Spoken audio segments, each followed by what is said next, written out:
Sometimes we just don't have good understanding in our dealings with other people. We don't have righteous judgment.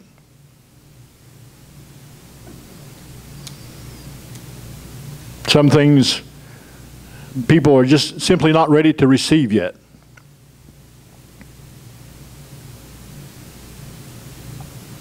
Paul touches in this chapter on spiritual liberties.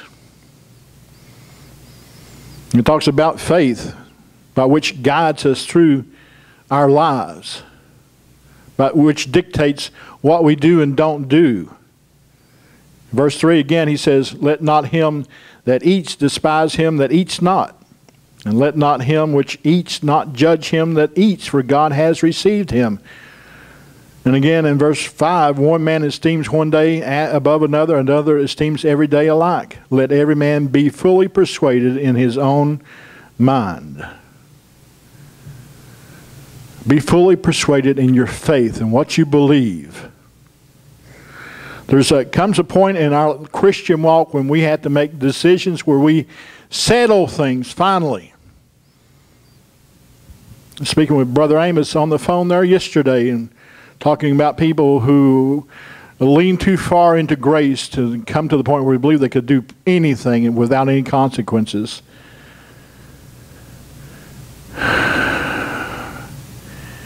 And people want to go overboard in one direction or another. Some people say you can do anything and everything. Some people say, well, you can't do anything at all. The question here that Paul brings up among them are people who are afraid to eat meat. Now, why were they afraid to eat meat?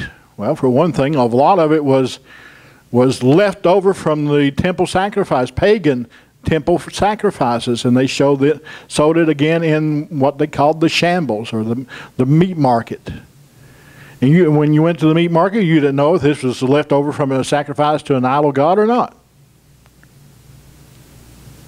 And so many people who knew the Scripture in the Old Testament forbade them to eat anything that was offered to idols.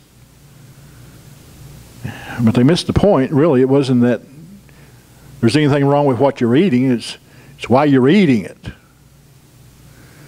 So they took part of the feast at the temple so they could have fellowship with that idol god, with that demonic god. And that was the whole point behind even the Old Testament Scripture. Was not to have fellowship with demons, not to serve any other god, not to have any god before him.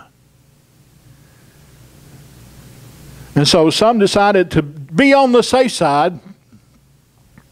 We won't eat anything but vegetables and herbs. We have the vegans today and the vegetarians. And before we get on a high horse, those of us who like a nice medium rare steak, and judge them, or even a well-done steak. People are free to decide when and what they're going to eat. That's fine. But judgment can't go in either direction. Not as Christians, not knowing the Scriptures. God gave us permission to kill and eat.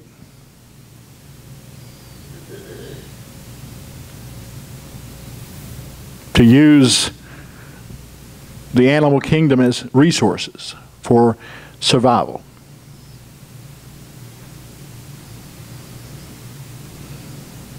If any vegans watch this section of the video, I'm sure they'll be upset.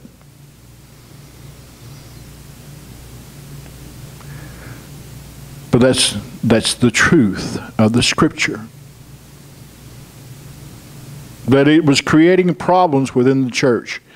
There are those probably who were Gentiles who had no qualms about eating meat.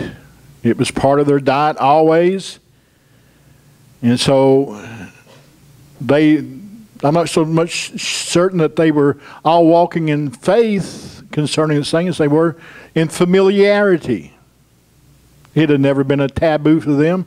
It had never been an issue for them. So they just kept doing what they'd always been doing.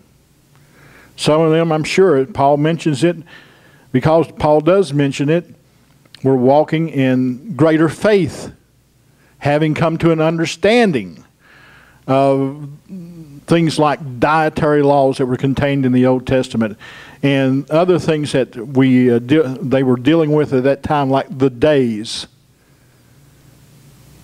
And we still have that issue among Christian denominations today. Some say we ought to worship on Saturday. That's really the Sabbath. And we say we ought to worship on Sunday, which is the Lord's Day, the day of the resurrection.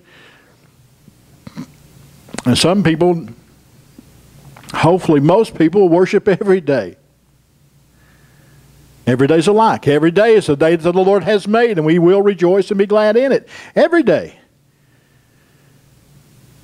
But because Sunday is called the Lord's Day, is the one we have appointed to assemble together as congregations to come together and worship. And more people are esteeming Sunday less and less as a day of worship. It's a day to go to the lake. It's a day to go to Walmart. It's a day to go to the mall. It's a day to do whatever in the world is necessary to do around the house. Let's do it on Sunday because we're not going to go to church.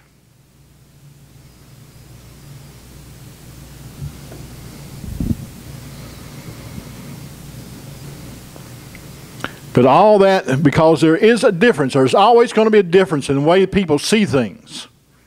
And the levels of spirituality that people have obtained in not only in this church, but in other churches. And in the church as a whole.